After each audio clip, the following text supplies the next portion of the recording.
సూర్యాపేట జిల్లా ప్రజలు రైల్వే పోరుబాట పట్టారు. జాతీయ రహదారికి సమాంతరంగా సూర్యాపేట మీదుగా రైల్వే లైన్ తో పాటు బుల్లెట్ ట్రైన్ సాధించే వరకు తమ ఆందోళనను ఆపేది లేదని స్పష్టం చేస్తున్నారు. కేంద్ర మంత్రులు, రాష్ట్ర మంత్రులతో పాటు పార్లమెంట్ సభ్యుల దృష్టికి సమస్యను తీసుకువెళ్లి పార్లమెంట్లో ప్రస్తావించే విధంగా మరింత ఉధృతంగా ఉద్యమిస్తామని అంటున్నారు.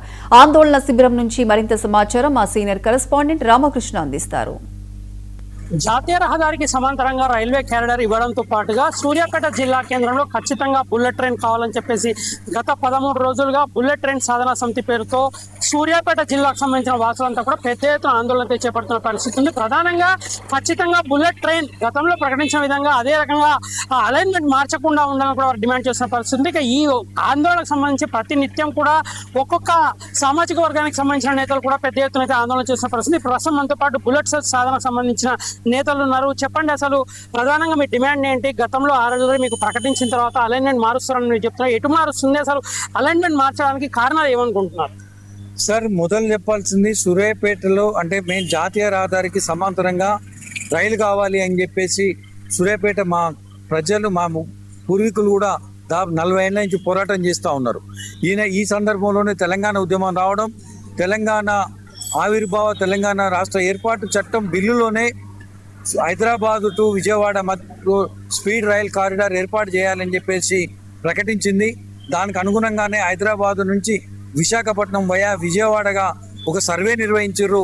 మరొక వైపు మా మహబూబాద్ నుంచి జడ్చర్ల వరకు ఒక రైల్వే ట్రాక్ కోసం సర్వే నిర్వహించి మా సూర్యాపేట పక్కనే జంక్షన్ అని కూడా సర్వేలు నిర్వహించారు. కానీ ఈ లోపే మాకు వచ్చినటువంటి అదృష్టంగా అనుకోని వరంగా వచ్చినటువంటిది కేంద్ర ప్రభుత్వం తీసుకొచ్చినటువంటి బుల్లెట్ ట్రైన్ ఏదైతుందో ఆ బుల్లెట్ ట్రైన్లు దేశంలో 7 ఇస్తే అందులో 3 మన తెలంగాణకి ఇచ్చిండ్రు.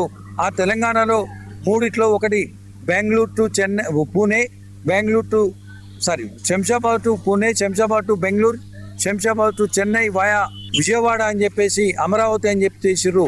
అందులో భాగంగానే శంషాబాద్ టు చెన్నై ట్రైన్ అవుతుందో దానికి సంబంధించి శంషాబాద్, బాటసింగారం, చౌటుప్పల్ నుంచి జాతీయ రహదారి సమాంతరంగా కోదాడ, ఖమ్మం, సూర్యాపేట కోదాడల మధ్యలోంచి ఖమ్మం అని ఒక సర్వే నిర్వహించారు.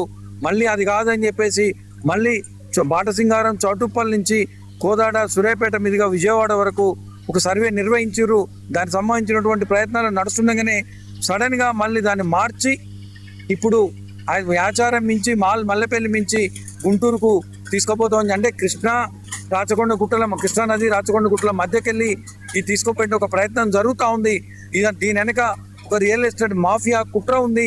సీమాంధ్ర పెట్టుబడిదారుల యొక్క, సీమాంధ్ర పాలకుల యొక్క కుట్ర ఉంది. వాళ్లకు ఒక షార్ట్ టైంలో ట్రైన్ పోవడము అనే దాన్ని ఒక ప్రధానంగా తీసుకున్నారు. అందుకనే దీన్ని అలైన్మెంట్ మార్చడం జరిగింది.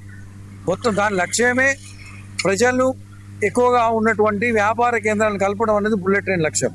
కానీ ఇక్కడ వ్యాపార కేంద్రాలను ఇటువైపు ఉంటే జనసాంద్రత లేనటువంటి, జనావాసాలు తక్కువగా ఉన్నటువంటి, రైలు వినియోగానికి అవకాశం తక్కువగా ఉన్నటువంటి ప్రాంతంలో అంటే తెలంగాణ భూములకు వెళ్ళి ఆంధ్రాకు రైలు సౌకర్యాన్ని కల్పించడమే.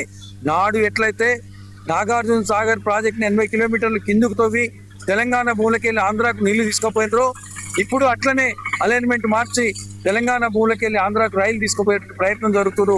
మేము ఈ ప్రయత్నం అడ్డుకొని తీరుతాం. 4 రోజులుగా ఉద్యమాలు నిర్వహిస్తూ ఉన్నాం. ఇప్పటికీ 13 రోజులుగా రోజువారీగా దీక్షలు కూర్చుంటున్నాం. రాత్రి సూర్యాపేట పట్టణం మొత్తం కూడా రోడ్ల మీదకి వచ్చి 1,00,000 గొంతుల పొలికేక కార్యక్రమాన్ని నిర్వహించినాం. రేపు సెప్టెంబర్ 1వ తారీఖు నాడు జలదీక్ష చేయబోతున్నాం 1000 మంది తోటి. రేపు 6వ తారీఖు నుండి 2000 మంది తోటి చలో హైదరాబాద్ పాదయాత్ర పిలిపించడం జరిగింది. ఇదే క్రమంలో కేంద్ర మంత్రులను కలుస్తూ ఉన్నాం. జంతర్ మంతర్ దీక్ష కూడా రెడీ అవుతున్నాం. బుల్లెట్ రైలు వచ్చేంత వరకు ఈ పోరాటం నిర్వహిస్తామని చెప్పేసి తెలియజేస్తాం. సో ప్రధానంగా మీరు చెప్పండి, అసలు అలైన్మెంట్ మార్చడానికి గల ప్రధాన కారణం ఏమనుకుంటున్నారు? ఒకవేళ అలైన్మెంట్ మార్చింది కాకుండా మళ్ళీ గతంలో ఏదైతుందో దాని ప్రకారం ప్రకటించకపోతే మీ ప్రత్యక్ష కార్యాచరణ ఏ రకంగా ఉండబోతుంది?